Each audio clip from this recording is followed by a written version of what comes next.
예, 안녕하세요. 프리다입니다.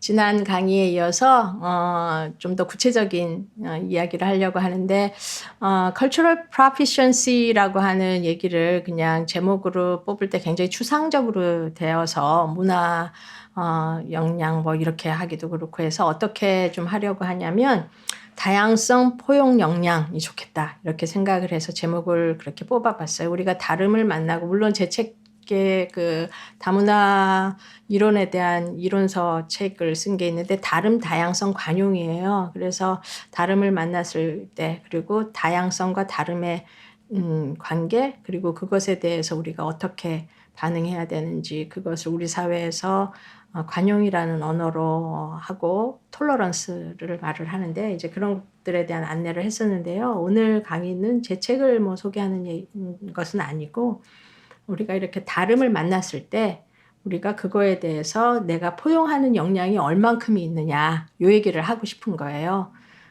그래서 사무국장님이 아주 좋은 제목으로 정리를 해주셔서 너무 마음이 행복해요. 다양성 포용 역량 교육 뭐 이렇게 하면 되겠습니다. 그래서 역량을 이제 키운다, 임파워먼트 뭐 이런 뭐 얘기를 많이 했었는데 어떻게 내 안에 그런 역량을 갖추게 할까? 그 측면에서 우리가 다름을 만나고 다양한 어떤 다름을 만났을 적에 우리가 어떻게 반응하지? 이것을 조금 분류해 놓은 이론에 근거해서 여러분에게 좀 소개를 하려고 해요.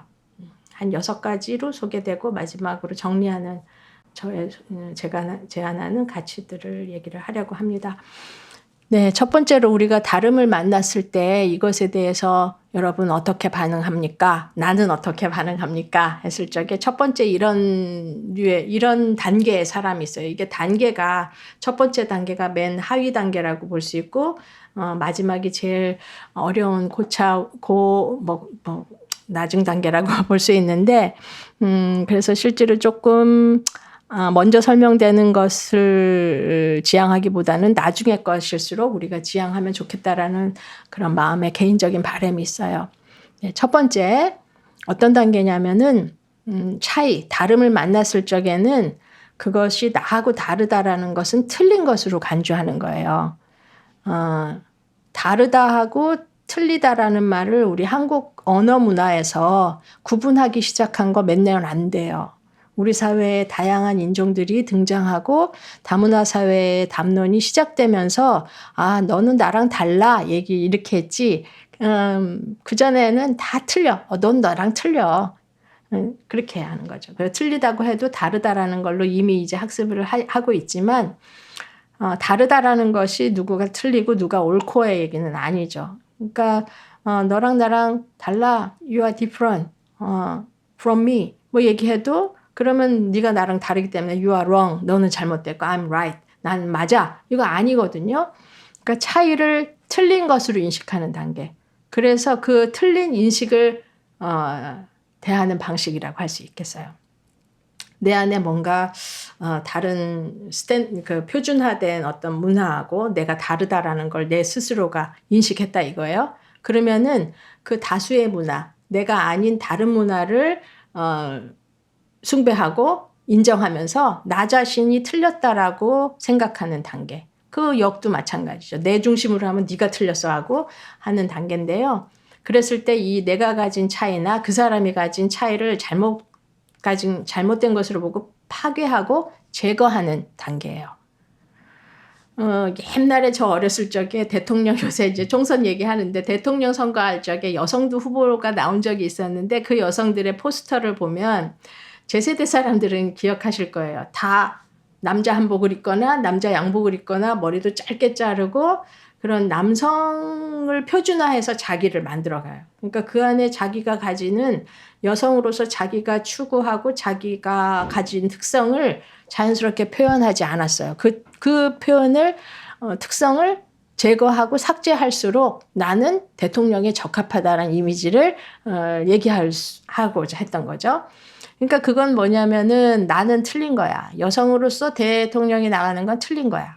남자가 주로 하는 것이 옳은데 내가 여성이지만 나 남성이야. 이런 얘기가 이제 나왔던 시절이라고 지금 이런 공부하면서 그때 이미지가 떠올렸던 유학 시절의 생각이 나요. 그래서 내 안에 내 가진 고유의 다름을 틀렸다라고 했기 때문에 그 내 고유성을 파괴하고 제거하려고 하는 거죠. 그걸 지배 그룹에서 지배 집단에서는 어떻게 하냐면 그거를 차별화하고 없애버리는 거죠. 요새 드라마에서 많이 나오는 거죠. 저 치워버려.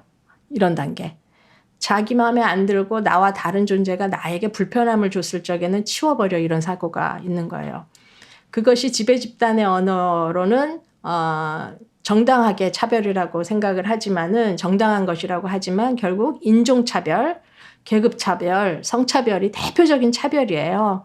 레이시즘이라고 하는 것은 인종 해방을 말하는 거고 클래시즘이라고 하는 거는 계급 해방을 평등을 말하는 거고 섹시즘이라고 하는 것은 젠더 해방인 거예요. 젠더 평등을 추구하는 거죠. 근데 남성이 중심이 되거나 잘 사는 사람이 자본가가 중심이 되거나 백인이 중심이 되면 흑인은 치워져야 되는 대상, 노동자는 치워져야 되는 대상, 남성 이외의 다른 여성과 다른 성은 치워져야 되는 대상 이렇게 돼버리는 거죠.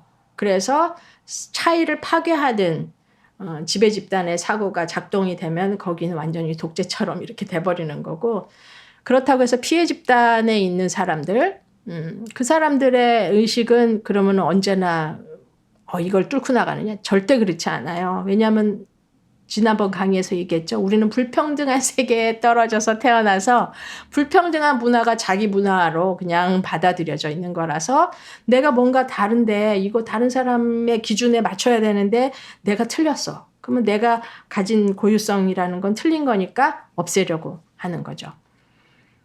그래서 인종인식 또 계급인식 노동자도 인간이다. 난 피부가 색이 달라도 나도 인간이다. 나 여자지만 인간이다. 이렇게 얘기하기가 어려운 단계가 있는 거예요. 그 사람들은 아직 미개해. 이렇게 해서는 안 된다라는 거예요. 그런 사람들이 있어. 그게 나야. 이런 강의를 여러분이 들으면서 나 그 단계인데 라고 하시는 생각 가질 수 있어요. 지배 집단 속에서도 그런 생각을 도전을 받으면 좋죠. 그리고 그런 얘기로 자기를 억압하고 자기를 틀리다고 생각해서 제거하고 축소하고 무시하려고 했던 이런 것들에 대해서 이제는 깨어나시면 되는데 그런 단계가 있다. 그래서 지배 집단이 문화화하고 지배 집단이 꾸려놓은 사고체계나 사회 구성의 모든 요소들을 자기 내면의 가치로 만들려고 하는 그렇게 따라가려고 하는 것이에요. 그런 단계에 머물러 있는 단계. 굉장히 문제가 많이 생겨나는 단계고 이 단계는 반드시 극복되기를 바라는 단계죠. 우리 사회는 이것을 건너간 사회일까요? 이 단계를 예스, 네이기도 하고 아니기도 해요. 우리 개인들의 근데 우리 사회를 판단하는 근거로 나중에는 분석을 해야겠지만 일단은 이 강의를 들었을 적에 내가 목사인 채로 아니면 크리스찬 예수인인 채로 나는 다름을 어떻게 반응했지? 나의 다름을 나는 어떻게 바라보고 있지? 이렇게 먼저 적용해서 들으면 더 좋을 것 같아요. 두 번째 단계는 차이가 다름이 마치 없는 것처럼 못 본 척하고 지내는 단계예요. 그러니까 이거를 제가 교육학을 전공을 해서 문맹 퇴치 교육 파울로 프레이리를 제가 존경하는데 그 파울로 프레이리가 남미에서 교육 운동을 했던 것은 문맹 퇴치. 그러니까 글을 못 읽는 사람들, 글이 필요하고 문자가 필요하고 문자에 대한 이해를 이건 컵이다. 그러면 컵이 물을 담고 마실 수 있도록 사용하는 도구이다. 뭐 예를 들어서 그런 개념을 알아야지 이걸 더 활용할 수 있는데 이건 컵이야라고 해도 이걸 사용 방법이 모르면 그거를 문맹 상태라고 얘기를 하죠. 그래서 아직 문자적으로 깨우치거나 자유롭지 못했을 적에를 예를 들어서 요즘은 이런 단어 쓰면 안 돼요. blindness. 깨어나지 않은 상태, 눈을 감은 상태라고 표현을 하는데 그게 요즘 세계에서는 뭔가를 블라인드라고 하는 신체 장애 요소를 어떤 집단을 설명하는데 사용해서는 안 되겠죠. 그렇기 때문에 이 두 번째 단계는 차이를 없는 듯하게, 그러니까 그 차이에 대한 독해력이 부족한 단계라고 부족하기보다는 없는 단계라고 볼 수 있어요. 차이가 없는 것처럼 살아가는 거죠. 차별이나 불합리한 불평등 상황을 보면서도 못 본 척하거나 또는 보지 못하고 있는 단계라고 볼 수 있어요. 저는 노화 과정에 있어서 잠재적인 신체 장애를 점점 갖게 되겠지만은 실제로 대중교통 사용자로서 대중교통을 볼 적에 어느 단계로부터는 인식이 되어요. 장애인이 이거는 휠체어 타신 분들이 우리 버스를 탈 수 있을까? 또는 버스가 정류장에서 정거했다가 다시 떠나는 그 시간이 너무 짧아서 천천히 걷거나 아주 걷기가 힘든 사람은 완전히 버스에 타서 앉기까지 시간이 걸리는데 그 시간을 우리는 버스 속도에 맞춰서 배치할 수 있을까? 다 보이거든요. 이거 안 되겠다라는 생각을 하지만 실제로 그것이 나의 문제가 아니기 때문에 대부분은 그런 인식을 하지 않고 살아가죠. 제가 신학교 교수하면서 전국적인 어떤 지역에 교회를 가잖아요. 물론 세계에서도 참여할 경우가 많이 있지만은 가면은 교회에서 제일 먼저 제 눈에 보이는 거는 강단에 휠체어가 접근할 수 있는지 없는지가 눈에 확 들어요. 계단으로 주로 되어 있거든요. 강단이 위에 이렇게 좀 우리 성도들의 시선보다 약간 위에 있고, 근데 거기에 올라가기 위해서는 휠체어가 올라갈 수 있는, 바퀴가 구를 수 있는 접근성이 없다라는 거예요. 거의 없어요. 있는 교회를 제가 기억하는 교회가 없어요. 제가 가본 교회 중에서는. 그러니까 그런 것들이 보이긴 하는데 없는 척. 이거 뭐 내 문제 아니니까 덮는 그런 단계예요. 독해력이 없어요. 그게 얼마나 불편하고 결국은 저도 만약에 나이가 들어서 휠체어를 타고 가는 노화 과정을 맞았을 적에는 그런 사람으로서 만약에 설교 기회가 있다. 그러면 그런 교회 가야 되잖아요.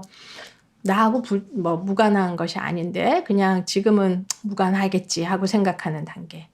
그래서 차별 상황을 보고도 보고 싶지 않은 단계, 못 본 척하는 단계, 인식하지 못하는 단계를 합해서 이런 두 번째 단계라고 볼 수 있어요. 차이가 없다.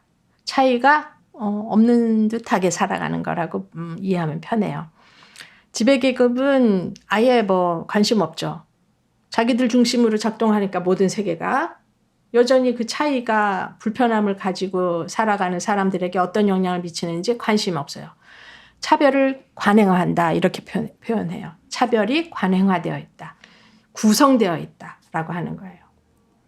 마찬가지로 지배계급은 그런 식으로 행동을 하게 되고 지배계급에 비해서 상대화되어 있는 피지배계급 또는 이제 특권층이 아닌 사람들은 어떻게 이 단계에서는 어떻게 인식을 하냐면은 뭔가 이제 지배계급과의 제 계급의 생각과는 갈등하고 오해하면은 내가 불리하겠다 생각을 하는 거예요. 그래서 이런 문제가 실제로 나의 문제이기도 하지만 이거를 했다가는 내가 더 오히려 불이익을 당할 것 같으니까 마치 내가 없는 것처럼 투명인간처럼 살아가요.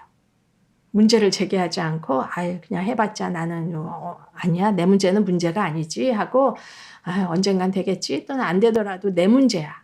내가 장애인이 된 것도 내 문제고 내가 힘이 약한 것도 내 문제고 이렇기 때문에 자기가 겪는 차별이 자기의 탓으로 돌리는 단계. 그렇게 이제 지배계급의 사고와 피지배계급의 이원화해서 표현하는 걸 용서하시고 설명을 위해서 이해해 주시기 바라요. 그렇게 좀 다른 간극이 있어요. 그래서 여러분 스스로가 내가 누구지? 하는 거를 주체적인 자기 정체성을 아주 상세하게 23개의 그 요소로 한번 규정해보고 설명해보고 정의 내려보는 거 너무 중요해요. 나는 어떤 사람이지? 내가 가진 특성이 나에게 불편함을 주는 거 뭐가 있지? 그게 사회적으로 구성된 건 뭐가 있지? 그걸 보고 느끼지만 못 본 척하거나 그것을 없는 듯이 살아가고 있는 사람인지 아니면 그런 게 내 공동체 안에 이런 점이 보이는데도 그 정도는 소수니까 못 본 척하지. 강의가 길어질까 봐 예는 못 들지만 한 개 예를 든다면 제가 미국에서 유학 시절에 어느 대형 교회 아주 우리 동문 중에 사람들이 너무 숭배하는 목사님이 오셨어요. 근데 그 목사님이 오시니까 동문들이 모여가지고 동문들이라는 건 유학생도 있고 목회하시는 분들도 있겠죠. 그분들이 모여가지고 다 수첩을 손에다 들고 말씀만 하옵소서 적어 듣겠나이다, 뭐 듣고 적겠나이다 하고 이러고 앉았는데 거기에서 한 목사님이 질문하셨어요. 우리 교회에 금요 철야가 있는데 그 철야에 한 사람이 나옵니다. 그 한 사람을 위해서 예배를 계속 해야 할까요? 이렇게 물은 거예요. 근데 그 목사님의 대답이 말씀하옵소서. 그래서 말씀하시는 그 목사님 뭐라 하시냐면은 철야 예배 오는 사람이 교회의 주류요, 비주류요? 이렇게 물어봐요. 그러니까 뭐 얘기하시죠. 가난한 교우이시며 나이 든 권사님이십니다. 간단했어요. 닫어. 철야 예배 닫어. 그게 이제 첫 번째 사고하고 비슷한 거예요. 근데 그거를 듣고는 이 목사님들은 그거를 그렇게 실행했다면 이 차이는 없는 것으로 해도 된다라고 하는 어떤 두 번째 단계에서 자기 갈등을 정당화하는 어떤 정당화할 수 있는 키를 얻어 가시는 거죠. 차이는 봐서 마음이 괴로운 거예요. 내가 철야도 하고 새벽기도 하고 사실 힘든데 저분 때문에 철야를 매번 해야 된다는 게 너무 힘들다. 이럴 때 아주 오래된 얘기예요. 지금은 철야를 하는 교회가 별로 없지만 그랬을 적에 이렇게 그 한 존재가 가지고 있는 특성으로 인해서 그 특성이 나에게 불편함을 줄 때 그것을 처리하는 방식이 2단계 없는 것처럼 한다. 관심 없다. 그거에 대한 해석을 주저하거나 안 한다. 그리고 자기 스스로도 목사님 철야 예배 닫으시면 안 돼요. 저를 위해서 너무 필요해요. 이렇게 얘기하는 단계가 아니고 그분은 아마도 또 그분이 그렇다는 건 아니고 내가 나 때문에 이렇게 하는데 그냥 닫으라고 해야 되겠다. 그러면서 내가 없는 것처럼 그렇게 하는 것이 교회를 위한 일이라고 생각하는 분도 있다라는 거예요. 자기 자신이 무엇을 원하는 것을 교회에 어필하는 단계가 있겠죠. 근데 그러기 전에 이미 그냥 나를 투명인간아 하고 없는 것처럼 해가는 그 단계가 있다라는 거예요. 그게 겸손이 아니에요. 배려도 아니고 겸손도 아니고 희생도 아니에요. 그냥 다름에 대해서 내가 그 수준에 머물러 있는 거예요. 이것은 우리 교회의 문화나 사회의 민주적인 발전 과정을 저해하는 태도이죠. 지배 그룹도 그렇고 피지배 그룹에서도 이런 생각을 가진다면 여러분은 어떤 경험을 했는지 다양한 경험을 가지시고 계시겠죠. 세 번째 단계는 이렇게 차이를 감지했지만 비슷해요. 두 번째하고. 적극적으로 끌어낼 힘이 아직 없어요. 그래서 무시하고 못 본 척 아예 없는 것처럼 생각하는 단계에서 조금 나아갔지만 이거를 문제 제기를 하고 뭔가 대화의 장으로 공론화의 장으로 끌어낼 만한 힘이 없는 단계. 차별이 만연화되어 있는 단계. 세 번째. 차별은 감지하지만 그것을 갖다 개선할 의지가 응집되지도 않고 시도가 안 돼서 그냥 차별이 만연해 있는 관계예요. 두 번째, 첫 번째는 이 차별 자체도 아예 그냥 삭제하거나 그것을 삭제해야 되는 의무감으로 덮어두는 단계라면 지금 감지해서 뭔가를 이렇게 해야 된다라는 의식의 변화는 생겼지만 그것을 해나가지는 못하는 단계. 그러니까 앞에 이 세 가지는 근본적으로 하나의 색깔을 띠고 있지만 그 안에도 이렇게 다 다르다라는 거예요. 층위가 달라요. 그래서 그 층위에 어느 지점에 내가 있는지를 아주 정확하게 선명하게 명료하게 보셔야지 자기 자신을 역량을 새롭게 만들어 갈 수가 있다. 포괄성의 역량, 다양성을 만났을 때, 다름을 만났을 때 나를 어떻게 해가느냐. 그래서 이럴 때 지배 집단은 자기 우월성을 더 강조하고 다른 문화에 대한 어떤 제기가 있을 때는 비하하고 무시하는 태도가 나타나고요. 피지배 집단은 여전히 자기를 열등화하고 비하하고 지배 계급이 강화해온 이미지대로 자기 자신을 받아들이려고 하는 쪽으로 마음을 자꾸만 돌리려는 자기 노력을 하게 돼요. 그리고 지배 집단이 부여하는 기능을 마음에 안 들지만 적극적으로 저항할 수 없으므로 수동적으로 수행하는 단계. 인식을 하는 단계이지만 어쩔 수 없어 하고 수동적으로 있는 단계라고 할 수 있어요. 네 번째 단계는 제도나 문화 등의 차이가 이제 차별로 작동한다라는 것을 인식할 뿐만이 아니라 그거를 시도해요. 구체적으로 시도도 하고 뭔가 운동을 시작을 하고 개혁을 하려고 해요. 그러나 그것이 아직은 비효율 단계. 3단계에는 그걸 갖다가 좀 주저하고 그거에 대해서 이제 역량이 갖춰지지 않아서 포기하는 정도의 어떤 생각이라고 한다면, 네 번째는 시도까지 한다. 그러나 그 시도가 효율적이지 않은 단계에서 멈춘다든지 비효율적인 과정으로 흘러가는 단계에 있다라는 거예요. 계속 실패 경험을 하게 되는 거죠. 그래서 나 해봤어. 다 해봤어. 근데 안 돼. 이런 얘기를 많이 하는 사람들이 결국 요 네 단계에서 머물러 있다라고도 볼 수 있어요. 차별 경험을 제기하지만 어떤 지배 집단에 대한 저항에 아직 자기가 효능감을 발견하거나 경험하지 못했을 적에 대처 능력이 거기에서 스탑이 되죠. 머물러요. 거기에 대해서 계속 증진하지 못하고 움츠러들게 되는 경험을 하면서 패배의식에 젖거나 그냥 그렇게 되는 부작용이 좀 생겨나죠. 예를 들어서 뭐 여성 문제, 우리 조직 문화 안에 성차별적 언어를, 저는 여성으로 살아왔으니까 남성 자체가 특권인 사회에서 여성으로서 많은 권력, 특권을 내가 가진 존재이기도 하지만 비슷한 특권을 가진 집단 안에서는 언제나 저는 열등한 시민으로 존재하게 될 수밖에 없어요. 그랬을 적에 만약에 제가 이 4단계의 인식 정도에 머물러 있으면, 예를 들어서 우리 학교는 이런 부분에 좀 차별적인데요. 저는 이런 얘기 불편합니다. 그런 성희롱성의 발언 같은 거 좀 멈춰주세요. 뭐 이렇게 얘기를 할 때 누군가 한쪽에서 말을 할 수 있어요. 너무 예민한 거 아니야, 오 교수? 그거 뭐 적당히 넘어가도 되는데 그런 것도 아직 그렇게 생각하시오? 이렇게 얘기를 하고 더 나아가서 참 성격 문제 있네, 까칠하네. 사회적으로 그렇게 하면 사회가 어떻게 돌아가나. 사회성을 가지시오 더. 예를 들어서 그렇게 하면은 얘가 만약에 4단계에 머물러 있다면 온맥이 죽어 이런 단계죠. 그냥 말은 하는데 뭔가 해보려고 시도는 했는데 외부의 강력한 제지나 저항이 들어왔을 적에는 수그러드는 단계예요. 그걸 뚫고 나가는 어떤 또 다른 시도가 가능하다라는 것을 하는 단계가 그 다음 단계겠죠.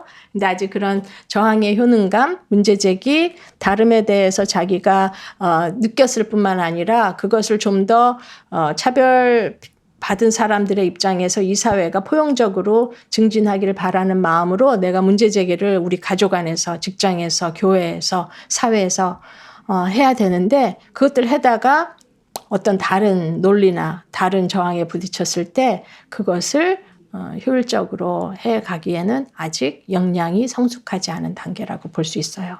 그리고 그것을 개인적인 어떤 누가 비난이나 비판을 했을 때 그것을 적절하게 대처할 힘이 없을 때 굉장히 후퇴하게 돼요.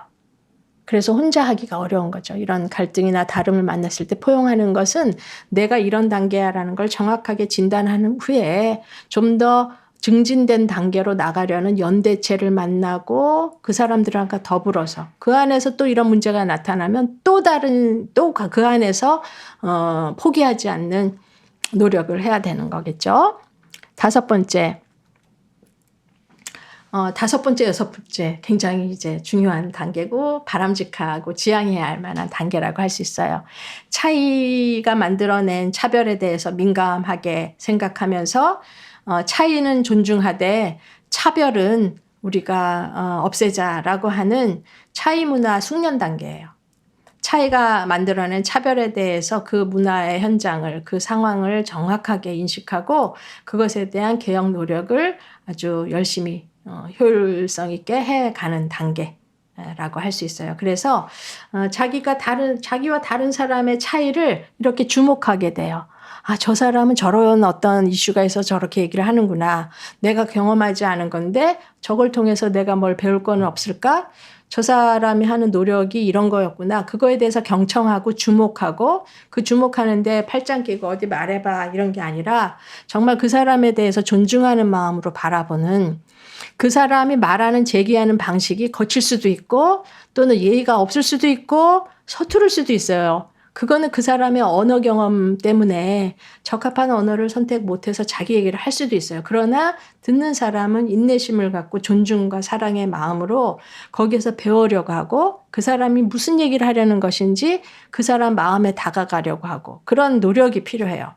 그리고 자기가 속한 우리가 같이 하고 있는 이 조직이 이런 미세한 차이를 포용할 수 있는 조직이 되도록 정책도 만들고 변화를 위한 투자, 재정적 투자 중요해요.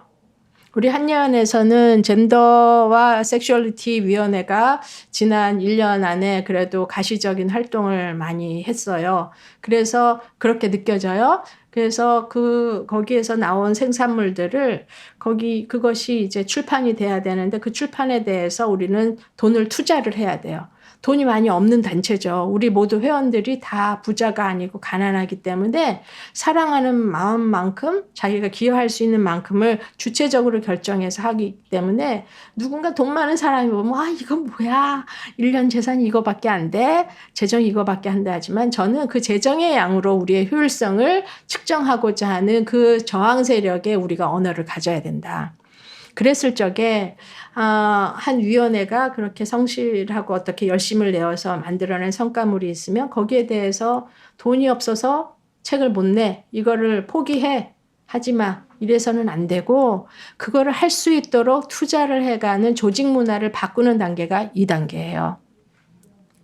그래서 위원회 회의에 저도 들어가서 이분들이 어떻게 하면 적은 돈으로 또는 다른 방식으로 돈 안 들이는 방식으로 뭐 할 수 있을까 고민을 너무 사랑스럽게 하셔서 우리 합시다. 종이 출판합시다. 환경 문제도 있지만 어쨌든 읽히는 책으로 좋은 사람들한테는 제공하고 그걸 위해서 재정 투자하도록 우리가 설득합시다. 이런 얘기를 나눴던 기억나요. 그래서 우리가 가진 개인의 현장에서 나의 이슈가 내 개인의 문제야? 개인의 문제를 이렇게 조직에서 바꾸고 국가에서 바꾸고 교단에서 바꾸기 위해서 돈을 쓰고 이런 거 해도 돼? 이런 생각을 하지 않는 단계. 나의 차별 경험은 이거는 해소돼야 될 거고 이건 나의 개인의 문제가 아니야. 차별의 공공성 그리고 평등의 공공성의 이슈야. 그래서 personal is political이라는 말을 페미니즘에서는 엄청 많이 해요. 내 개인의 일상에서 일어나는 문제는 정치적 이슈하고 분리된 건 아무도 없다. 나의 해방이 너의 해방을 촉진할 것이다. 당신의 해방이 없이는 나의 해방도 없습니다. 이것이 연대를 위한 우리의 표어이죠. 그래서 그 조직이 한 사람의 고통과 한 사람의 차별을 주목하고 그 주목한 차별에 대해서 건강한 평등 문화를 해가기 위해서 돈도 쓰고 정책도 만들고 노력을 해가는 단계. 그것이 5번째 단계예요. 여러분 가족 가운데 누가 가장 억압을 당하고 차별당하고 있는지 그건 가모장이나 가부장이 눈에서는 안 보여요. 다 겪으면 나중에 내 마음 알게 될 거야. 이게 정책이에요. 가부장 문화 안에서 우리가 은연중에 만들어 놓은 정책의 넘버 1 다 크게 되면 나중엔 이해해. 너 같은 자식 낳아서 이제 키워보면 알아. 이런 아주 폭력적인 정책이 우리 부지불식간에 미화되어서 횡행하고 있죠. 그렇지 않아요.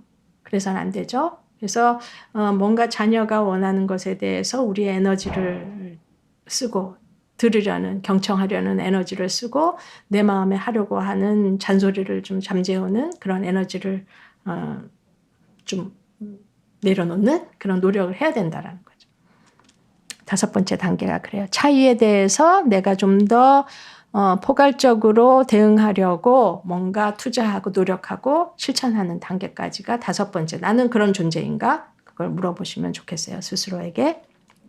그리고 마지막 단계로는 차이에 대해서 포용성을 가지기 위한 전문적 단계라고 할 수 있어요. 굉장히 그 역량이 강화된 상태. 차이를 제대로 포용할 뿐만이 아니라 정말 이 차이가 우리에게 선물같이 드디어 왔다.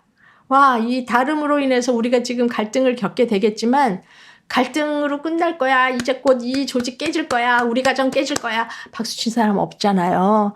그러나 깨지지 않기 위해서 깨질 수도 있지만 깨지는 걸 목표로 하는 게 아니라 같이 갈 수 있도록 우리 스스로가 갈등과 다름을 만났을 때 환대하는 내 마음을 갖는 단계가 마지막 단계예요. 그리고 이 다름이 가져오는 갈등의 계곡을 지났을 적에, 그 강을 지났을 적에 우리 안에 생기는 여러 가지 혜택들을 경험하게 되는 걸 미리 알고, 이거는 아주 작은 경험에서 성취감을 맛본 사람들이 그거를 할 수 있어요. 그리고 그런 사람들이, 그 성취감을 맛본 사람들이 많을수록 인내로 함께해서 이런 대화 문화를 가져갈 수 있게 되겠죠. 그래서 그런 긍정적으로 받아들이고 갈등이 가져올 혜택, 우리 한예연의 반응기 이사가 쓴 갈등이 선물이 될 때까지, 그 책 여러분 많이 읽어주시길 바라요. 이런 것들이 혜택으로 오게 될 것을 알고 그 차이를 인정하고, 너랑 나랑 달라. 그러나 당신이 나쁜 게 아니고 틀린 것도 아니고 내가 옳은 것도 아닙니다. 내가 나쁜 것도 아니고 내가 잘못된 거 아닙니다. 그런 자의식과 조직의 인식을 가지고 서로 인정해서 이 차이를 자산으로 여기는 개인과 조직이 되게 노력하는 거예요. 차이를 발견하는 걸 우리에게 어떤 좋은 자산으로 여기는 거. 올 게 왔어. 우리는 이걸 통해서 성장할 거야. 돈이 많이 들어오고 회비가 많이 들어오고 뭔가 후원금이 많이 들어서 우리 조직이 커질 거야. 이런 희망과는 견줄 수 없는 여러 가지 이런 새로운 성취감에 해방된 마음을 느끼면서 이 단계로 가는 과정. 그래서 스스로 차이를 축하하는 문화인으로 되어가는 게 결국은 다양성 표현력을 그런 표현력과 역량이 강화된 시민 예수인으로 볼 수 있어요. 차이가 문제로 되는 거야 문제 삼지 않고 오히려 차이로 인해서 우리가 더 풍요로운 사회로 갈 수 있다라는 기대감과 민주사회가 우리에게 줄 수 있는 혜택에 대해서 그 혜택을 누구나 다 평등하게 누릴 수 있도록 그 문화를 정착시키려는 노력이 우리에게 너무 필요한 거예요. 그래서 우리 한예연의 우리 회원들, 그리고 예수인들, 예수를 믿는 모든 사람들, 그리고 우리 사회 한국에 존재하는 모든 사람이 차이와 차이를, 서로 간의 차이를 편하게 넘나들면서 이런 문화를 개선하는 조직을 만들어내고 그 조직이 또 평화롭고 정의롭고 평등하게 가는 것을 이런 다양성 포용 역량에 대한 학습을 함으로써 해가기를 바라요. 그러나 이것조차 너무나 쉽게 깨지기 쉽다라는 것을 우리가 마음속에 한 곳에는 기억하길 바라요. 저는 오늘 강의를 파커 팔머의 이야기로 좀 정리를 할 건데요. 제가 언젠가 뉴스 앤 조이에 저의 함께 평화, 함께 고통, 함께 평화의 현장을 쓴 적이 있는데 거기에서도 파커 팔머를 한번 인정하고 흐츠파와 휴밀리티에 대한 얘기를 한 적이 있어요. 한국 책에서는 떳떳함과 겸손으로 번역이 됐는데 저는 그것을 담대함과 겸허로 표현을 하고 싶어요. 이 흐츠파는 히브리어인데 내가 가진 신념과 내가 가진 생각과 나의 경험이 옳다. 그래서 나는 이 나의 경험을 평등의 경험이든 불평등의 경험이든 얘기할 거야. 그리고 들려지게 할 거야. 개선할 거야. 내 얘기는 들려줘야 해. 이 신념은 말해줘야 돼. 이런 신념을 가지는 담대한 정신. 어떤 일이 일어났어도 나는 이렇게 할 거야. 그 정신이 흐츠파의 정신이에요. 담대한 정신. 누가 뭐라 해도 내가 다 잃는 일이 있어도 그렇게 살 거야. 그렇게 할 거야. 라는 정신이 한 축에 있어야 되고 팔머가 얘기하는 시민들, 민주 시민이 가져야 될 두 가지 요소예요. 하나는 그런 정신, 또 하나는 아무리 옳다고 담대하게 얘기한 얘기라도 상대도 나와 같은 존재임을 기억하는 거. 그래서 내 얘기는 하루아침에도 물거품으로 될 수 있고 아무것도 아닌 것으로 될 수 있다는 것을 허용하는 마음. 그게 겸허예요. 그게 겸손이에요. 그 마음이 그래서 힘든 것을 그 저널리스트 누군가 이해했다면 진짜 좋은 이해예요. 겸손은 힘들다. 굉장히 어렵죠. 겸허. 내가 잘못될 수 있다. 사과해야 되고 즉시 사과해야 되고 자기의 과오, 그게 약점으로 비약하지 않을 거라는 세계에 대한 신념, 이런 것들이 있어야지만 사과도 할 수 있는 민주시민으로 성장해 갑니다. 그래서 이런저런 어떤 문화 역량 강화하는 것, 다양성 포용 역량을 강화하는 이 끝에 이야기들에 대해서 좀 더 저는 자세하게 얘기를 풀어나갈 생각이에요. 그래서 그동안의 강의를 오늘 마무리하는 게 아니라 이런 파커 팔머의 정신과 그 다음에 다양성 포용 역량을 강의한 이 내용을 바탕으로 그러면 우리는 민주시민으로서의 역량 강화를 하지만 또 하나 예수인으로서 하나님의 나라를 이 땅에 확장해 가고 내 마음에 하나님 나라를 만들어 나가기 위해서는 나는 또 어떻게 해야 되는가. 그래서 당위와 현재의 삶 속에서 그 간극을 나의 이기심과 욕망을 버리고 전체적인 평등의 나라를 꿈꾸는 하나님의 정의와 생명과 평화를 향해서 나는 어떻게 해야 되지를 분별하는 걸 저는 영성이라고 생각해요. 그래서 영성에 대한 이야기를 마지막 강의로 마무리하려고 합니다. 일상에서 내가 영적인 존재로 살아가는 일에 직제의 차이나 차별이 있을 수는 없죠. 있어서도 안 되고요. 그래서 우리가 한년의 성원들로서 나의 어떤 영적인 순례를 어떻게 가져갈 것인가. 그것이 우리의 이 전반적인 지향성하고 어떻게 연결되어 있는가. 그것을 제 나름대로의 그동안의 경험과 생각들을 정리해서 강의를 드리는 것으로 마지막 강의를 다음 주에 드리겠습니다. 네, 좀 오늘 얘기가 쉬운 것 같지만 어렵고 어려운 것 같지만 좀 귀찮기도 하고 이랬을 텐데 경청해 주셔서 감사해요. 자기 자신을 들여다보고 나는 어떤 단계에 있는지 내가 좀 더 용기를 낸다면 어떤 단계로 올라갈 수 있을지 고민하면서 행복한 시간으로 초대되시길 바랍니다. 감사합니다.